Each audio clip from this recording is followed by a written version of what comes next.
Assalamualaikum warahmatullahi wabarakatuh.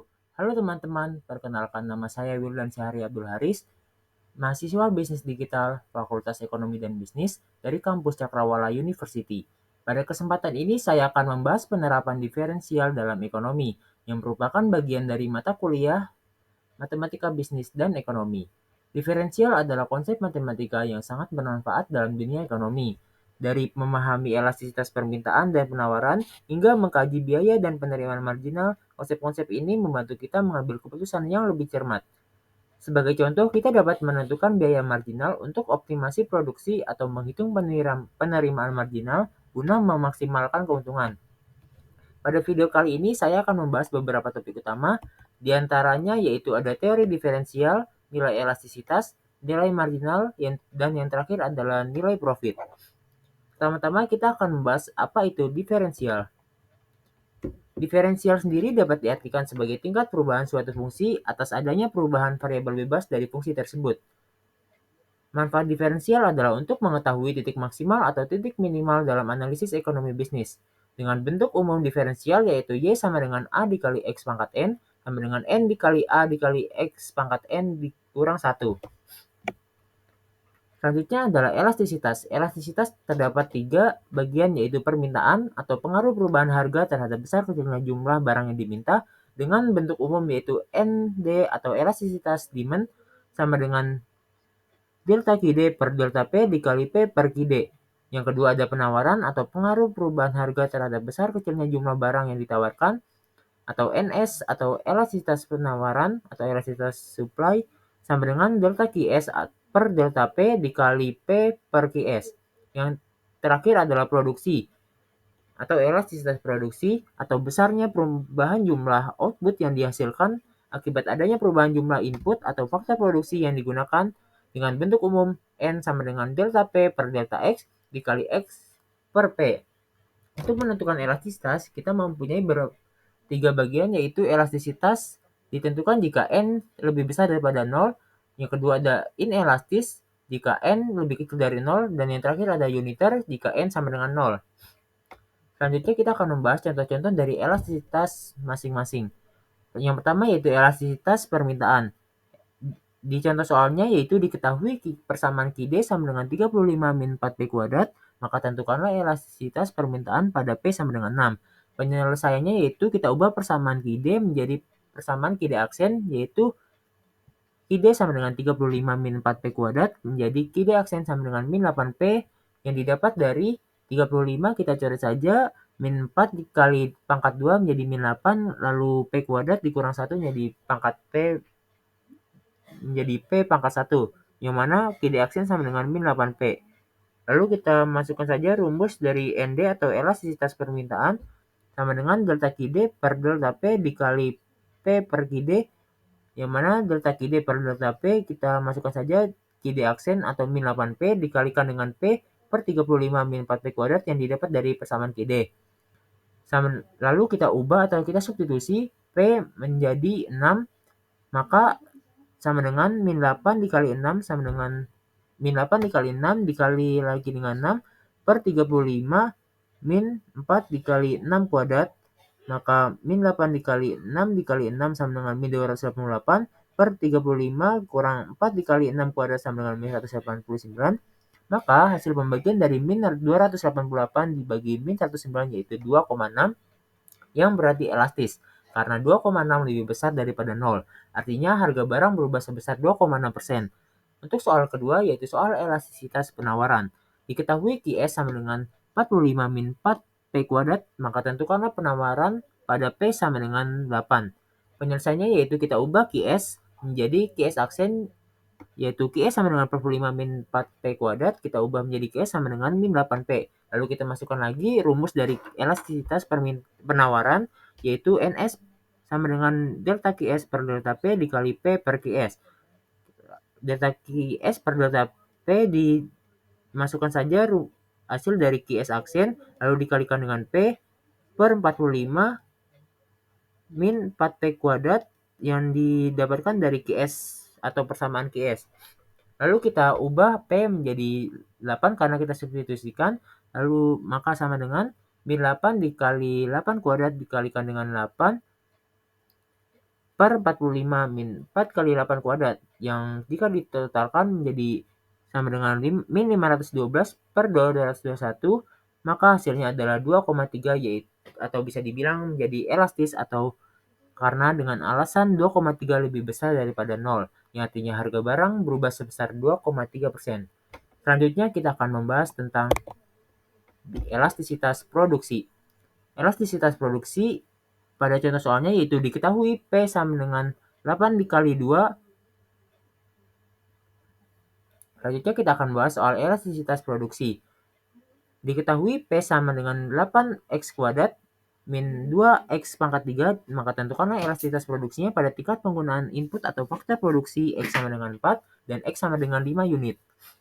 Penyelesaiannya pada X sama dengan 4, yaitu persamaan P 8 dikali X kuadrat min 2X pangkat 3 kita ubah menjadi P aksen sama dengan 16X min 6X kuadrat, yang mana didapatkan dari 8 dikali 2 sama dengan 16, X pangkat 2 dikurang 1 sama dengan X pangkat 1 dikurang dengan 6X kuadrat yang didapatkan dari 2 min 2 dikali 3 hasilnya 6, X pangkat 3 dikurang 1 hasilnya X pangkat 2.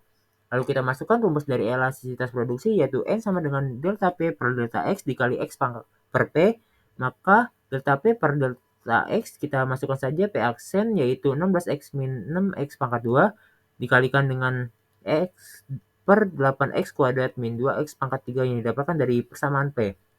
Lalu kita ubah semua X menjadi 4 karena X sama dengan 4, maka 16 dikali 4 min 6 kali 4 kuadrat hasilnya yaitu 64 dikurang 96 dikalikan dengan 4, lalu 8 dikali 4 kuadrat hasilnya 128, min 2 dikali 4 pangkat 3 hasilnya adalah min 128. 6 dikurang 4, 64 dikurang 96 dikalikan dengan 4 sama dengan min 128. 128 dikurang 128 sama dengan 0, maka min 128 dibagi dengan 0 sama dengan 0, maka pada X sama dengan 4 hasilnya adalah 0 atau uniter karena elastisitas produksi sama dengan 0. Lalu pada X sama dengan 5, persamaan P sama dengan 8X kuadrat min 2X pangkat 3 kita ubah juga menjadi P aksen, yaitu 16X min 6X kuadrat sama seperti jawaban sebelumnya. Lalu kita masukkan rumusnya, lalu kita substitusikan menjadi 16X min 6X kuadrat sama dikalikan dengan X per 8X kuadrat min 2X pangkat 3. Lalu kita ubah X-nya menjadi 5, maka menjadi 16 kali 5 min 6 kali 5 kuadrat dikali dengan 5 per 85 pangkat 2 min 2 kali 5 pangkat 2 pangkat 3. Hasil dari 160 hasil dari 16 dikali 5 dikurang 6 kali 5 kuadrat yaitu 80 min 150 dikalikan dengan 5, maka hasilnya min 350, lalu 8 dikali 5 kuadrat dikurang 2 kali 5 pangkat 3 hasilnya adalah min 200 dikurang 250 hasilnya adalah min 50. Maka sama dengan min 350 dibagi dengan min 50 hasilnya adalah 5, yang berarti elastis karena 5 lebih besar daripada 0. Untuk materi selanjutnya saya akan membahas tentang nilai profit. Pertama-tama kita akan membahas biaya produksi, lalu kita lanjut ke konsep biaya marginal. Konsep biaya marginal mempunyai bentuk umum yaitu MC sama dengan DTC atau DQ, atau bisa dibilang MC sama dengan delta TC per delta Q, yang mana MC adalah marginal cost, TC adalah total cost, dan Q adalah quantity. Contoh soalnya yaitu mencari MC dari persamaan TC yaitu 2Q kuadrat plus 6Q plus 11 jika Q sama dengan 2. Persamaan TC kita ubah menjadi MC atau kita diferensialkan menjadi MC, yang mana tadinya 2Q kuadrat plus 6Q plus 11 menjadi MC sama dengan 4Q plus 6. Lalu kita substitusikan persamaan MC yaitu dengan Q sama dengan 2, maka MC sama dengan 4Q plus 6 menjadi MC sama dengan 4 dikali 2 plus 6 sama dengan 14. Lalu yang kedua kita akan membahas konsep penerimaan marginal atau dengan bentuk umum yaitu MR sama dengan DTR per DQ atau MR sama dengan delta TR per delta Q, yaitu MR adalah marginal revenue dan TR adalah total revenue dibagi dengan delta Q yaitu delta quantity. Contoh soalnya yaitu mencari MR dari TR.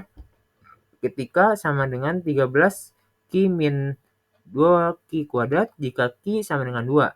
TR, persamaan TR yaitu 13 Q min 2 Q kuadrat tadi kita ubah atau kita diferensialkan menjadi MR sama dengan 13 min 4 Q, lalu kita substitusikan dengan Q sama dengan 2, menjadi MR sama dengan 13 min 4 dikali 2 sama dengan 5.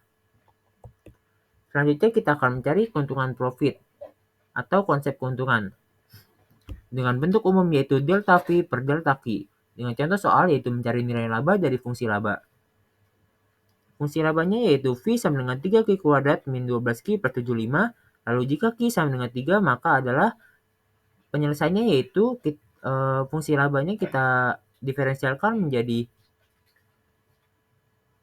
V sama dengan 6Q min 12 yang mana kita dapat dari 3 dikali 2 sama dengan 6, Q kuadrat kurang 1 sama dengan Q pangkat 1, lalu min 12 didapat dari Q pangkat 1 dikurang 1 sama dengan 0, Q pangkat 0 kita coret saja, lalu min 12 dikali 1 sama dengan min 12, maka V sama dengan 6Q min 12, lalu kita substitusikan persamaan V tadi dengan Q sama dengan 3, maka V sama dengan 6 dikali 3 min 12 sama dengan 7.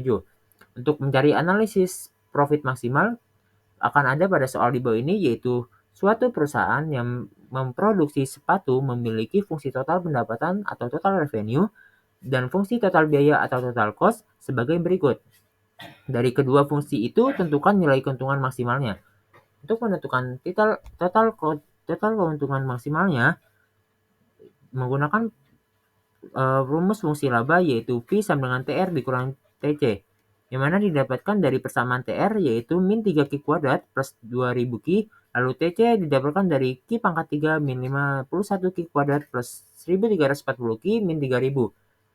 Lalu TR kurang TC, maka min dikurang Q pangkat 3 yaitu min Q pangkat 3, lalu min 3 Q kuadrat dikurang min 51 Q kuadrat menjadi plus 48 Q kuadrat, lalu plus 2000 Q dikurang 1340 Q menjadi min 660 Q, lalu min dikurang min 3000 menjadi plus 3000. Lalu langkah selanjutnya kita akan mencari cara untuk menentukan keuntungan maksimal. Agar keuntungan maksimum kita ubah fungsi laba tadi yang sudah kita dapatkan tadi menjadi sebuah diferensial aksen, yaitu ketika V tadi yaitu min Q pangkat 3 plus 48 Q kuadrat min 660 Q plus 3000, kita diferensialkan menjadi min 3 Q pangkat 2 plus 96 Q min 660, yang mana kita dapat dari min 1 dikali 3 sama dengan min 3 Q kuadrat, lalu 48 Q kuadrat itu 48 dikalikan dengan 2 sama dengan 96, Q kuadrat itu dikurang 1 menjadi Q pangkat 1, lalu min 660 didapat dari min 160 dikalikan dengan pangkat 1, lalu Q pangkat 1 dikurang dengan 1 jadi pangkat 0, maka Q-nya kita coret, dan plus 3000-nya kita coret saja. Maka V aksen adalah min 3Q kuadrat plus 96Q min 660. Lalu untuk mendapatkan agar kita bisa melakukan pemfaktoran pada persamaannya, kita ubah bagaimana caranya Q kuadrat ini agar bisa menjadi positif dengan cara dibagi dengan min 3. Maka min 3 dibagi min 3Q pangkat 2 menjadi Q kuadrat, lalu min 3 dibagi dengan plus 96Q menjadi min 32Q, lalu min 3 dibagikan dengan min 660, maka hasilnya adalah plus 220. Karena persamaan selanjutnya adalah positif, maka kita bisa melakukan pemfaktoran yaitu persamaan Q kuadrat min 32Q plus 220. Kita melakukan pemfaktoran yang mana bagaimana caranya berapa dikali berapa yang hasilnya 220, dan jika ditambahkan atau dijumlahkan hasilnya adalah min 32Q. Dan kali ini saya sudah menemukan hasilnya, yaitu saya mendapatkan 2Q yaitu Q1 sama dengan min 22 dan Q2 sama dengan 10, yang mana dia dapatkan dari hasil min 22 dikali min 10 sama dengan 220 dan min 22 ditambah min 10 sama dengan min 32 Ki. Lalu min 22 itu kita masukkan ke persamaan, Ki min 22 sama dengan 0, lalu min 22-nya kita ubah ruas menjadi Ki Ki1 sama dengan 22. Lalu Ki min 1 sama dengan 0 kita pindah ruaskan lagi, min 10-nya menjadi Ki2 sama dengan 10. Lalu kita ubah persamaan min 3Ki kuadrat atau persamaan V aksen tadi menjadi min 3Ki kuadrat plus 96Ki min 160 menjadi V double aksen, yaitu menjadi sama dengan min 6Ki kuadrat plus 96. Yang didapatkan dari min 3 dikalikan dengan pangkat 2 menjadi min 6.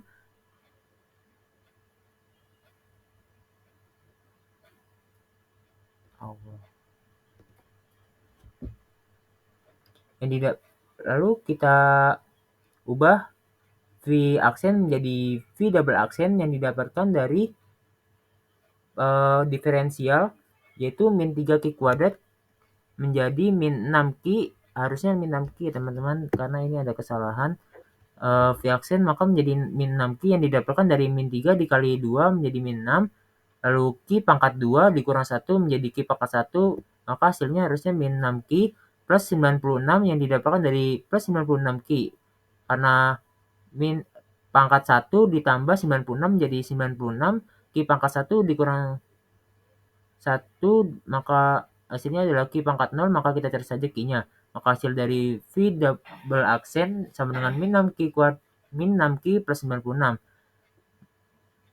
Lalu kita cari laba maksimalnya, yaitu jika Ki sama dengan 22, maka V double aksen yaitu sama dengan min 6 dikali 22 plus 96, jadi sama dengan min 36 atau lebih besar daripada 0, lebih kecil daripada 0. Oke, langkah selanjutnya kita akan mencari laba maksimal yang mana bisa didapatkan dari V double aksen lebih kecil daripada 0. Untuk mendapatkannya yaitu dengan cara